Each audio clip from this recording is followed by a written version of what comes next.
टिटलागढ़ उपखंड प्रशासन और सूचना लोकसंपर्क विभाग आनुकूल्य 79तम स्वाधीनता दिवस टिटलागढ़ सरकारी बालक उच्च विद्यालय खेलपड़िया अनुष्ठित हो जाए। मुख्य अतिथि रूपे उपजिलापाल श्री पद्मनाभ सामंतराय योगदान दे प्यारेड अभिवादन ग्रहण कर पताका उत्तोलन करने सहित 79तम स्वाधीनता दिवस उपर वक्तव्य रखिते। टिटलागढ़ सहर प्रत्येक विद्यालय छात्र छात्री माने ए पालन उत्सव में योगदान दे क्रीड़ा प्रतिभामान प्रदर्शन करते।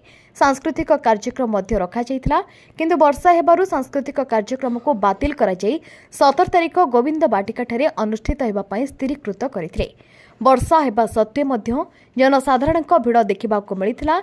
ए कार्यक्रम में सम्मानित अतिथि रूपे पौर परिषद अध्यक्षा श्रीमती ममता देवी जैन, एसडीपीओ जसवंत प्रधानी, पौर परिषद निर्वाही अधिकारी चंदन कुमार सतपथी उपस्थित रहितबा बेले प्रत्येक विभाग सरकारी अधिकारी माने उपस्थित थिले। तेबे कार्यक्रमटी को बहुत सुंदर भाव चिंतामणि महापात्र मंच परिचालना करथिले।